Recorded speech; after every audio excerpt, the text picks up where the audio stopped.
પાટણના ધાંગધ્રામાં ગઈકાલે પડેલા ધોધમાર વરસાદ દરમિયાન એક ખાનગી કંપનીની દિવાલ ધરાશાયી થતા મોટી આફત સર્જાઈ છે। દિવાલ તૂટી પડતા જ પૂરના પાણી સ્થાનિક લોકોના ઘરોમાં ઘૂસી જતા ભારે હોબાળો મચ્યો છે। કોડીપરા, આંબેડકરનગર, ખાટકીવાસ અને જૂના હાઉસિંગ બોર્ડ જેવા વિસ્તારોમાં લોકોની ઘરવખરીને મોટા પાયે નુકસાન પહોંચ્યું છે। તંત્ર અને કંપનીની બેદરકારીથી આક્રોશે ભરાયેલા ખેડૂતોએ કંપનીની બહાર ભેગા થઈ વિરોધ પ્રદર્શન કર્યું હતું અને થયેલા આર્થિક નુકસાન સામે તાત્કાલિક યોગ્ય વળતર ચૂકવવાની માંગ કરી છે।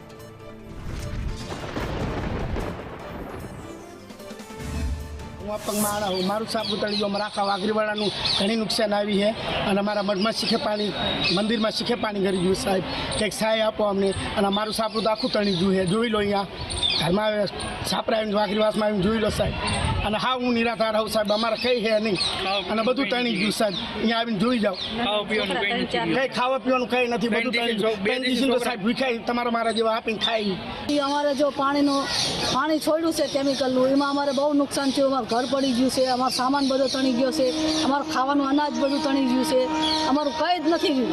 અમારા ડિલિવરીવાળા બૈરાએ અમારા બચારા રોવે છે બેઠા બેઠા બધું અમારું તબાહ થઈ ગયું છે। અમારું કંઈ છે નહીં, અમારું સામાન તમે જોઈ જાઓ અને અમારા વાસણ અમારા ગેસના બાટલા સુલા બધું તણી ગયું છે। અમારું કોઈ વ્યવસ્થા નથી। આ બરબાદ અમારે ઘરમાં બરબાદી લાવી નહીં કે સાહેબ હા બરબાદી લાવી નહીં કે રોટલો ખાવા નથી, ઠામું નથી, કોઈ ગોદરું નથી, ઘર બાર મત હજે આટલું પાણી ભર્યું તમે હજે આવીને જોઈ જાવ ગાડો કેટલો કાઢ્યો આખો તમે હજે આવીને જોઈ જાઓ વિચાર બાકાની કાલના ઠામકો અમે રાંધવાના નથી, ખાવાના નથી, પીવાના નથી, ઠામરું નું આવ્યું, ગોદરું નું આવ્યું, આ લુગડા પહેલા લુગડા એમના મને કાલના શું જો લીલા ગાળા જેવો તમે જો હાલો। અમને સરકારમાં DCW વાળા પાસે અમારી માંગ લઈને આવ્યા છીએ કે અમારી જે નુકસાન થયું એનો તમે આ સર્વે કરીને ને અમારી ભરપાઈ કરી દો બરાબર। બસ અમારી એટલી માંગ છે ને ગરીબ માગના વર્ગના માણસો છે, ટકનું લઈને ટકનું ખાવાવાળા છે બરાબર ને અહીંયા કોઈ ધ્યાન દેતું નથી। બારમાં મહિને અમે રિક્વેસ્ટ કરીએ છીએ DCW વાળાને કે ભાઈ તમે આવીને આનો નિકાલ કરો બરાબર।